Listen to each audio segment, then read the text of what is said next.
जुमलेबाज सरकार जो देश में बैठी है वो देश में अगर रहेगी तो लोकतंत्र संविधान दोनों समाप्त हो जाएगा। नौकरी तो मिलेगी नहीं, एमएसपी मिलेगी नहीं, नफरत का बाजार गर्म होगा। इंडिया बनाम एनडीए, इंडिया सर्वांगीण विकास की बात करता है, एनडीए विनाश की बात करता है।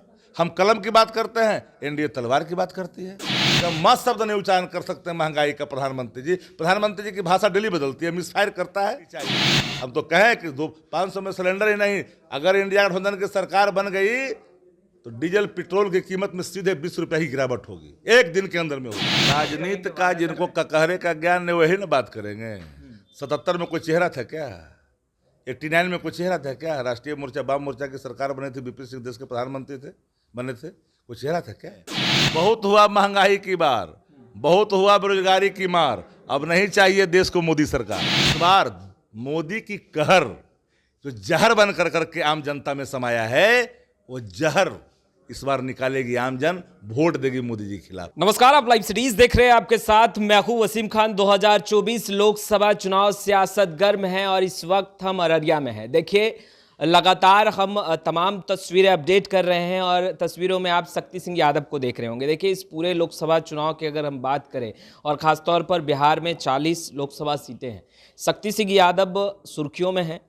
पहले नवादा में मोर्चा संभाला, पार्टी को मजबूत स्थिति में वहां पर लाया और अब अररिया पहुंचे हैं। शक्ति सिंह यादव जी अब अररिया पहुंचे हैं, बड़ी जिम्मेदारी है, मगर यहां नरेंद्र मोदी भी सभा करके गए हैं।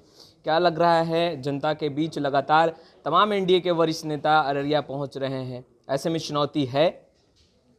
ये आम जन के जुबान के भाव को समझिए। बहुत हुआ महंगाई की मार, अब नहीं चाहिए देश को मोदी सरकार। जहां सिर्फ झूठ परोसा जाता हो, जहां नफरत परोसा जाता हो, जहां युवा की बात न होता हो, जहां संविधान बदलने की बात कोई करता हो, लोकतंत्र को समाप्त की बात करना चाहता हो, इन परिस्थितियों में देश की आवाम और बिहार तो लोकतंत्र की जननी है। बिहार के लोग कदापि बर्दाश्त नहीं कर सकते हैं और बिहार के लोग ने सब जाके देखिए, गांव और कस्बों में, पिछड़ा हो, अति पिछड़ा हो, दलित हो, महादलित हो, औरत हो, मर्द हो, प्रगतिशील समाज के लोगों जिनकी संविधान में आस्था है, किसान और नौजवान, सब लोगों ने कमर कस लिया है कि जुमलेबाज सरकार जो देश में बैठी है वो देश में अगर रहेगी तो लोकतंत्र संविधान दोनों समाप्त हो जाएगा। नौकरी तो मिलेगी नहीं, एमएसपी मिलेगी नहीं, नफरत का बाजार गर्म होगा। पीएम मोदी को सुना है आपने जो चुनावी रैलियों में? हमने पीएम मोदी के मुखार बिंदों से कभी महंगाई शब्द नहीं सुना, हमने रोजगार का नहीं सुना, नौकरी कैसे होगा ये हमने नहीं सुना, अग्निवीर सेना में बहाली कैसे होगा नियमित रूप से, कैसे होगा कि ओल्ड पेंशन लागू हो, मैंने नहीं सुना। मैंने सिर्फ सुना कि 16 लाख करोड़ उद्योगपतियों के कर्ज माफ कर दिए गए। हमने सुना क्या कि बैंक 12 लाख करोड़ एनपीए का रास्ता अख्तियार कर लिया।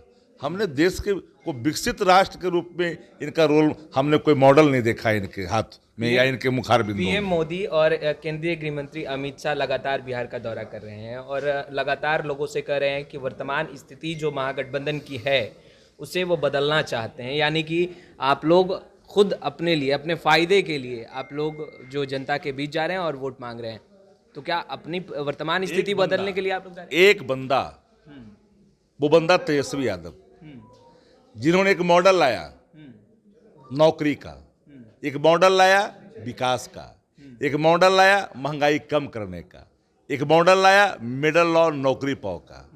इस मॉडल से देश की पूरी हुकूमत थर्रासी गई है, मानो भाजपा के अंदर बेचैनी है। जब तेजस्वी जी अपने जन वचनों को रखते हैं सामने, वो जन वचन क्या है? हम अग्निवीर समाप्त करेंगे, हम सिलेंडर 500 में देशवासियों को देंगे, हम महंगाई कम करेंगे, हम देश में 1 करोड़ लोगों को नौकरी देंगे, 10 अनाजों पर एमएसपी देंगे। भाजपा बौखलाई हुई है। भाजपा बताए 10 वर्षों में इस देश के आम और आवाम, नौजवान और किसान के लिए क्या क्या किया? बताइए, कोई मॉडल तो बताए। अब बिहार में कही है भाजपा क्या? पूरी तरह से भाजपा सिमट जाएगी। पूरा उत्तर भारत, चाहे वो राजस्थान हो, उत्तर प्रदेश, मध्य प्रदेश, छत्तीसगढ़, बिहार, झारखंड में भारतीय जनता पार्टी पूरी तरह से टुकड़े टुकड़े में तब्दील हो जाएगी। भाजपा को कुछ प्राप्त नहीं होगा। आते हो अररिया और क्या क्या बोल के चले जाते हो। हमने कहा कि अगर नौकरी देना तुष्टिकरण है तो मैं करूंगा, अगर एमएसपी देना किसान को देना एमएसपी तुष्टिकरण है तो मैं करूंगा। आरक्षण बचाना और संविधान बदलने वाले खिलाफ अगर हम आवाज उठाएंगे, संविधान बचाएंगे और यह तुष्टिकरण है तो हम ये करेंगे। अगर हम ओल्ड पेंशन लागू करना चाहते हैं इस देश के अंदर में, अगर तुष्टिकरण है तो हम ये करेंगे। हम तो देश की बात करते, आम आदमी की बात करते, आप संविधान बदलने की बात करते हो, आरक्षण समाप्त करने की बात करते हो। आप तो बहुजन के पक्ष में रहते ही नहीं हो। आप लोगों की इन्हीं बातों पर चिराग पासवान खूब मुस्कुरा रहे हैं, कह रहे हैं कि 2019 वाली परिस्थिति 2024 में बिल्कुल नहीं दोहराएगी, इस बार 40 में 40। और परिणाम जो तेजस्वी यादव कह रहे हैं चौंकाने वाला है, तो बेशक चौंकाने वाला ही होगा। नहीं, एक बात उन्होंने कहा कि 19 वाली हाल नहीं होगी। उनको ही पता है कि जहां से वो लड़ रहे हैं उनको ही पता है 19 वाली हाल नहीं होगी। क्योंकि अगर जो मौसम को समझता है तो हकीकत का आकलन करता है, वो तो खुद फंस चुके हैं। आरक्षण समाप्त करने वाले जमात में चले गए हैं। चिराग पासवान फंस चुके हैं। हम तो कह रहे हैं ना, आरक्षण समाप्त करने वाले जमात में चले गए हैं, क्योंकि पूरा समाज इंडिया गठबंधन के साथ है। इंडिया बनाम एनडीए, इंडिया सर्वांगीण विकास की बात करता है, एनडीए विनाश की बात करता है। हम कलम की बात करते हैं, एनडीए तलवार की बात करती है। हम चाहते हैं सबकी एकता की बात, वो विखंडन की राजनीति करती है। दोनों में फर्क है ना। आम जन से पूछिए कि आम आदमी को अमन चैन पसंद है कि नहीं। आम आदमी अमन चैन चाहता है, आम आदमी नफरत नहीं चाहता है, भाई भाई में टकराहट नहीं चाहता है। और अररिया आए थे प्रधानमंत्री जी, अररिया के आम और आवाम, नर और नारी, युवा और युवती ने ठाना है कि इस बार इंडिया गठबंधन के प्रत्याशी को जिताना है। यहाँ कहीं जाइए, नरपतगंज चल जाइए, सिकटी में चले जाइए, जहाँ जाना है, अररिया में चल जाइए, फारबिसगंज में बैठे हैं, जहाँ जाइए ना, रानीगंज में चल जाइए, कहीं है कहाँ। अच्छा, 2019 चुनाव को अगर याद करें शक्ति यादव जी, तो आपका जो कोर वोटर है, खैर अब तो बाप की भी बात कर रहे हैं माई के साथ साथ आप लोग, यानी एम वाई के साथ साथ अब बाप की भी बात कर रहे हैं, आगरा की बात कर रहे हैं, पुअर की बात कर रहे हैं आप लोग। मगर जो एम वाई समीकरण था 2024 में धराशायी हुआ था, क्या इस बार आप लोग ग्राउंड पर हैं? तो हकीकत क्या है, क्या डैमेज रिपेयर अब तक कर पाए? आप जो बता रहे हैं एम बाई और बाप दोनों न है, माए बाप दोनों न है जी। बिना माए बाप के कुछ होता है? बिना माई बाप के कुछ होता है क्या? हमको माई भी चाहिए, बाप भी चाहिए। और जब माई बाप होगा तो जीवन के दो पहिए हैं ना। डैमेज रिपेयर हुआ है? हमने डैमेज रिपेयर की बात क्या है, हमें तो खुल के कहा कि माई और बाप A to Z। अगर आप कह रहे हो माई तो बाप कहाँ छोड़ रहे हो भाई? हम तो उसकी बात की, A to Z की बात की, बहुजन की बात की, अगड़ा की बात की, आधा आबादी की बात की, पुअर की बात की। तो जब हम गरीब की बात कर रहे हैं, किसान नौजवान की बात कर रहे हैं, आम इंसान की बात कर रहे हैं, आम आदमी की बात कर रहे हैं, आम इंसान की बात करते हैं। हर व्यक्ति को रोटी चाहिए, हर व्यक्ति को रोजगार चाहिए। वो चाहता है अगर देश के लोग इंडिया गठबंधन सरकार में आता है और देश के लोग इंडिया गठबंधन को सरकार में देखना चाह रहे हैं, तो यहाँ तो वादे हैं ना, यहाँ तो जुमले नहीं है। तेजस्वी जो कहते हैं, जो करते हैं, किया, जो नौकरी दी, नौकरी का मतलब तेजस्वी एक एक गांव कस्बों में चले जाइए। इच्छा शक्ति होनी चाहिए। आप 16 लाख करोड़ किसान के कर्ज माफ नहीं करिएगा, 16 लाख करोड़ कर दीजिएगा हाथी को, उद्योगपति के माफ, और किसान का नहीं करिएगा। किसान के यहाँ 10,000 का ऋण होगा तो भेजा दीजिएगा, पीछे से सिपाही भेजा दीजिएगा, घर पर उसको अपमानित करिएगा और लोग लेकर के चले जाएंगे। कौन देश पर कर्ज किसने लादा?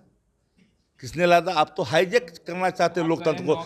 जो सूरत में हुआ, जो सूरत आपको कैसे मिल जाएगा? 17 साल में क्या कर रहे थे? वही ना बोले थे कि बाप कहाँ से पैसा लाएगा, कहाँ से लाएगा पैसा? ला के दिखा दिया ना। उन्हीं के नेतृत्व में काम करने वाले की इच्छा शक्ति होनी चाहिए। इच्छा शक्ति का घोर अभाव है। एनडीए नहीं चाहती है कि इस देश का जो अंतिम पंक्ति का लोग है, सोशल जस्टिस नहीं चाहती है। सामाजिक न्याय कोई जात नहीं, शिक्षा से, चिकित्सा से, रोजी से, रोजगार से वंचित है, अंतिम पंक्तियों में है, उसको मुख्यधारा में ला करके सशक्तिकरण करना और उसको लक्ष्य तक पहुंचाना ही सामाजिक न्याय है। सामाजिक न्याय कोई जाति है क्या? हम तो आर्थिक न्याय तक बढ़ चुके थे। जाते गन्ना के बाद जो आंकड़े आए, 6,000 से जिनके कम मासिक आय है जी, उसके लिए हम लोग 2 लाख रुपए का प्रबंधन के लिए सारे हमने रूपरेखा तैयार किया। देश की सरकार ने राज्यों पर जो वित्तीय बोझ डाला, अरे भाई फारबिसगंज में आप आए हो, अररिया में आए हो, अररिया के जाकर के आम और आवाम से पूछिए, कि यहाँ भारतीय जनता पार्टी ने सीमांचल के बारे में क्या कहा?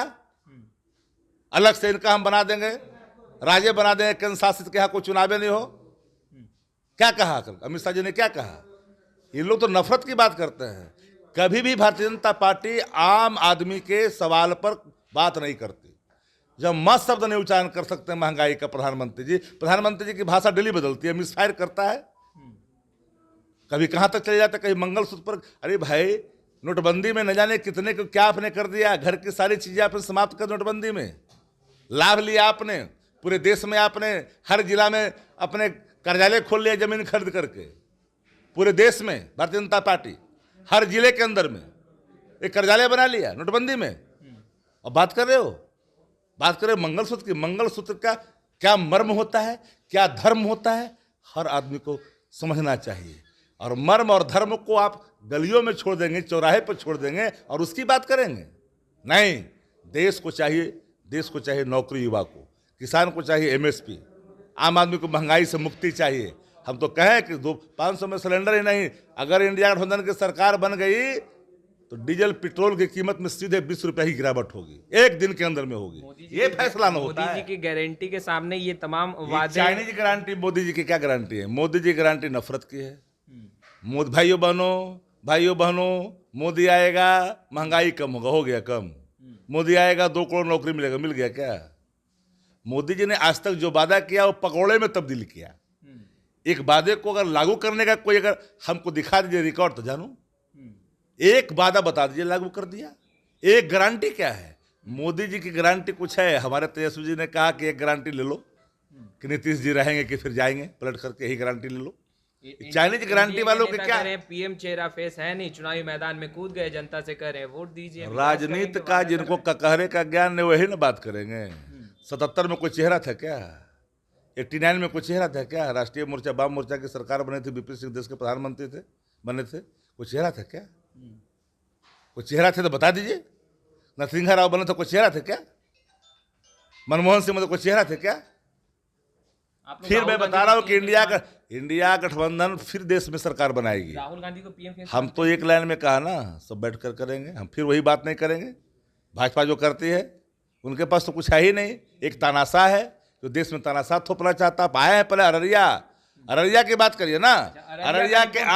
अररिया का आम अवाम सीमांचल के विकास के लिए रोड मैप तैयार है। चुनाव के बाद उन रोड मैपों को हम सामने प्रस्तुत करेंगे। हर चाहे पिछड़ा हो, अति पिछड़ा हो, दलित हो, महादलित हो, औरत हो, मर्द हो, हर जाति की बात मैं कर रहा हूँ। हर जाति, धर्म और मजहब के लोगों के लिए एक अलग से होनी चाहिए और इसका सर्वांगीण विकास होना चाहिए। मोदी जी के पहलवान फिर से चुनावी मैदान में है। प्रदीप सिंह, आपको लग रहा है कि उन्हें हराना इतना आसान होगा? अच्छा बता दीजिए, हमने कुछ है ही नहीं यहाँ कहीं नहीं है। बहुत हुआ महंगाई की मार, बहुत हुआ बेरोजगारी की मार। अब नहीं चाहिए देश को मोदी सरकार। शक्ति सिंह के पास रिपोर्ट आ गया। हमने कहा कि एक लाइन में पूरे बिहार का, पूरे देश का रिपोर्ट है जी। आप गुजर जाओ, निकल जाओ, उत्तर प्रदेश से लेकर दिल्ली चले जाओ, राजस्थान से लेकर हरियाणा चले जाओ। एमपीओ को रगेदा जा रहा है हरियाणा के अंदर में, बिहार में रगेदा जा रहा है एमपीओ को जी। आपने किया ही क्या है?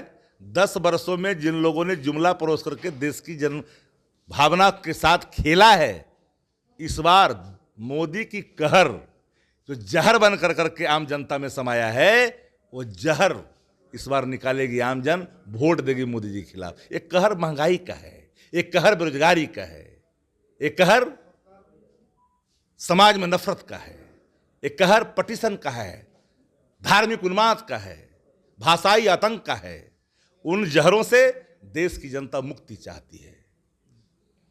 ये थे शक्ति सिंह यादव जो बड़ी जिम्मेदारी लेकर अररिया पहुंचे हैं, जिम्मेदारी जीत दिलाने की महागठबंधन के प्रत्याशी को। खैर, इस वीडियो में इतना ही। आपका बहुत बहुत शुक्रिया।